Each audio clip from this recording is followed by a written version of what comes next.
Howdy y'all, Fast Force 289. So tonight we're just going to do a little talking on how I installed a T5 into my 1968 Ford Fairlane slash Torino, same car. So if you have a 68 or 69 Ford Fairlane or Torino, and probably even a 70 or 71, it's probably all the same procedure for those as well. I'm going to talk about what I got and how I made it work. And we'll go underneath the car and I'll show you what it looks like and explain things, stuff like that. I got a kit. They don't make a kit for those cars. I couldn't find a kit where you get everything in one package. So, and when I went to Modern Driveline to try to price individual pieces, like to buy the transmission, the bell housing, the clutch, pressure plate, throwout bearing, all that, by the time I priced everything, I would have spent just as much as I did anyway to buy a kit. And the kit I bought is for a 1968 Ford Mustang from CJ Pony Parts. The reason why I went that route is because it come with everything all in one package. I didn't have to go individually and pick this or that. It just came complete. You had the clutch, the flywheel, the pressure plate, the throwout bearing, the pilot bearing, everything. The clutch fork, bell housing, and everything. Now, I did have some problems getting some pieces. They were on back order, like the bell housing. That was, it took me like a month to get everything which really, probably a month and a half by the time I ordered it, which really isn't that bad, I guess, but like the bell housing, it kept getting pushed back to different days. So I ended up canceling the bell housing from CJ and then going to Modern Driveline and ordering one because they had several in stock. But aside from that, it was pretty much very simple. I ordered a kit, everything come to me. And that's why I did it. It's easier that way. You got everything you need. The kit comes with a spec clutch, stage 1 clutch, which is fine. That's a stock replacement kind of thing, which is fine for what I need. I ain't building a drag car or nothing. If I was going to replace it in the future, maybe I'd go stage 2, maybe. It depends on what I'm doing with the car at that time and how I feel. But the stage 1 is perfect for what you need. For just a like cruiser car or whatever. A cruiser car with some horsepower that you want to have some fun with. The throwout bearing comes with the spec kit. The throwout bearing, pilot bearing, clutch, and pressure plate all come as a kit. It did come with a drive shaft, but I couldn't use it because Mustang's a lot shorter than the Fairlane. I ended up using my stock drive shaft, and I'll show you that underneath the car and how that looks and how it works.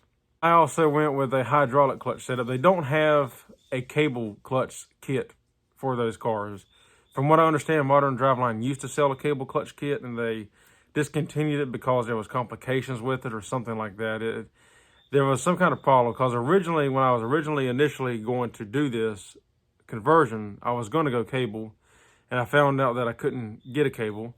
So I went hydraulic, which I'm very pleased with. I like the hydraulic feel. It's still a good firm pedal. It's not a real light pedal. It's lighter than a cable, obviously, or steel linkage, but it's still like when you hit that clutch, you can feel that clutch under your foot. It's got a nice pressure to it, so I like that. It's good. And I went with the Modern Driveline hydraulic kit for that. That bolts to the T5 bell housing. They got two kind. You can get the bracket that bolts to the actual case, or you can get the bracket that bolts like an L bracket that bolts to the bell housing. I went with the bell housing route because I just liked it better. I went with their 3/4 inch bore master cylinder, which is the 0.750 instead of the 0.700, because I heard this from reading reviews. Now, a larger bore will give you more pushing distance, I guess you'd say, more actuation, but it'll make the pedal stiffer, which I'm fine with. Like I said, I'm happy. I don't want a super easy clutch, but I don't want a super stiff clutch. It's perfect for me. It's about medium. But it will make your pedal stiffer the bigger the bore because you're moving more fluid.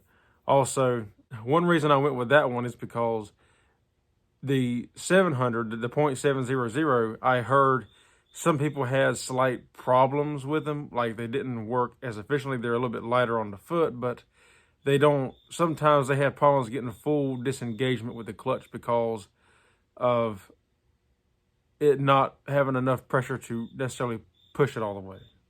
So I don't know. Didn't try that one. I just went for the bigger one because from the reviews I read, it seemed like it was the better choice for me.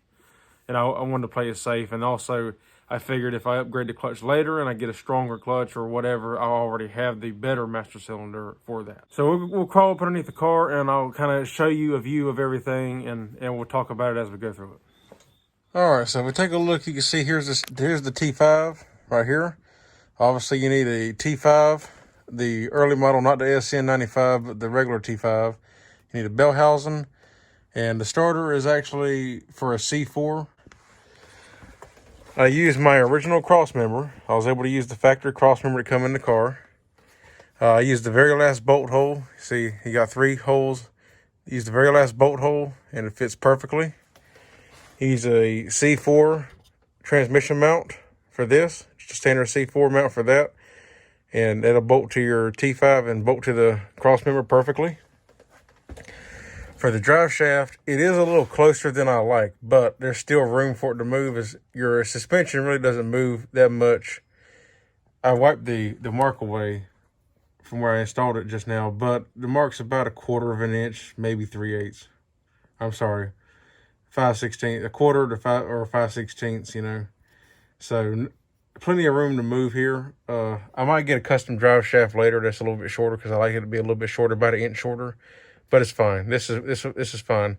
This is the stock drive shaft that was in the car, so it bolts up perfectly. I did have to change the yoke. Now, if you already have a C4, you can use a C4 yoke. This car had an FMX in it, so I had to use the yoke to come in the kit. For the speedometer cable, I used the factory 1968 Ford speedometer cable. Just changed the gear for the T5. I went with a hydraulic clutch setup because they really don't have any options for this car. You can't get a cable.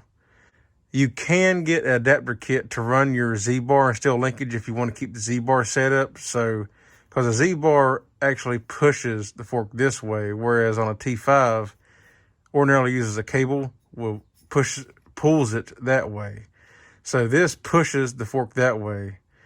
So, but they do have retrofit kits or whatever you want to call it that you can put in here for your Z-bar, but I didn't do that.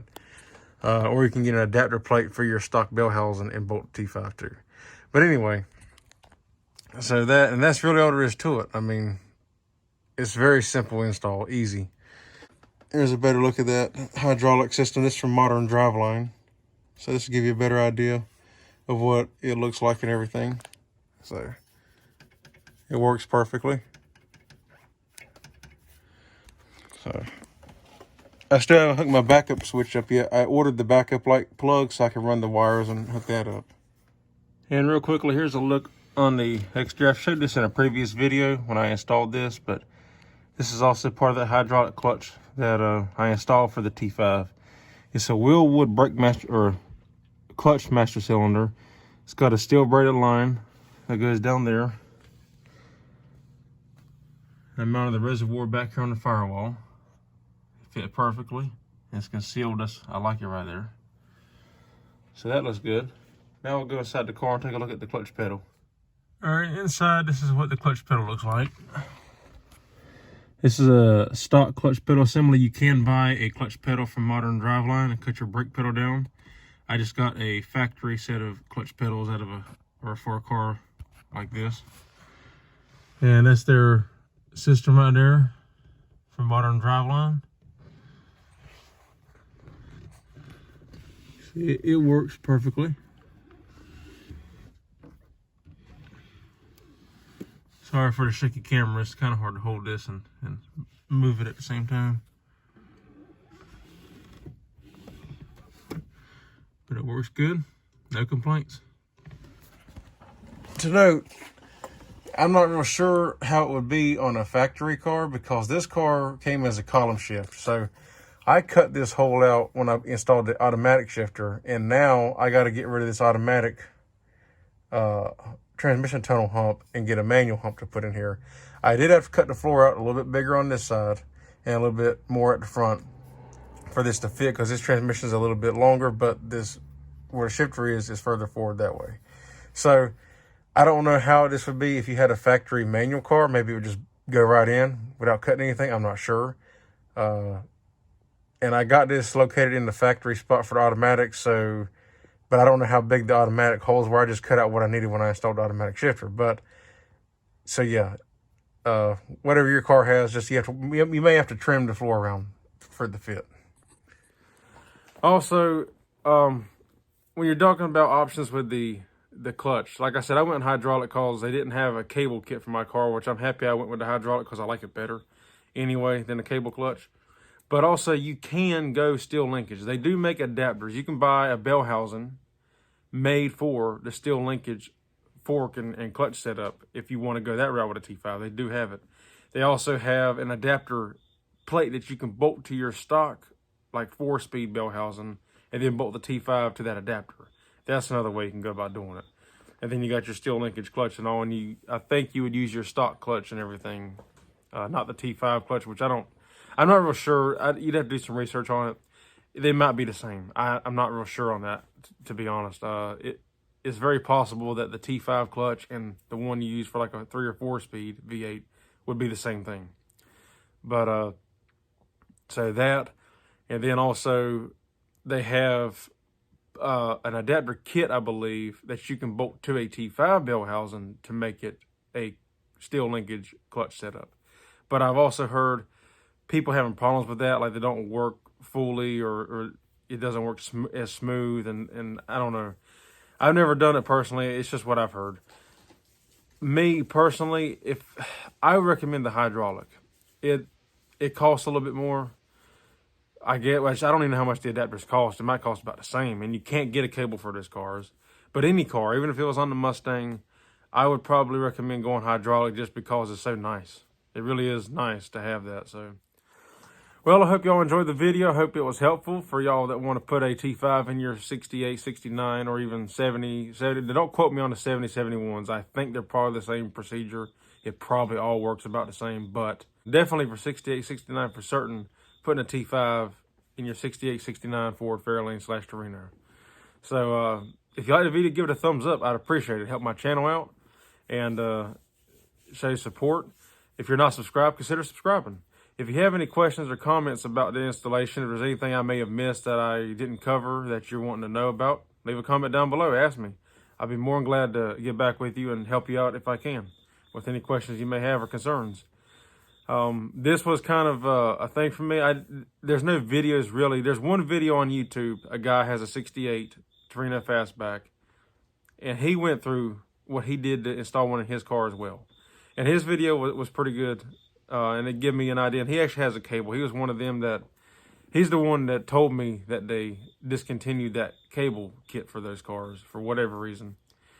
And but he's got a cable in his car. He says he was kind of the guinea pig when he was trying it out, and he got it from Modern Driveline, but it works. The one he's got now, he went with one clutch cable and it failed, and then he worked with him and he got another one. But I would recommend hydraulic if it's in your budget to do so, which you really don't have much of an option on that, unfortunately.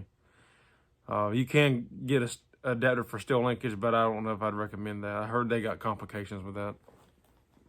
But I would recommend hydraulic. Modern Driveline, they got very good stuff, high quality. It is a little pricey. I want to say for both the master cylinder and the slave cylinder for their kit was around $500 for both. So it's not cheap, but it comes with a steel braided line. It comes with all the hardware you need to adjust it. It is fully adjustable. Both because it's like I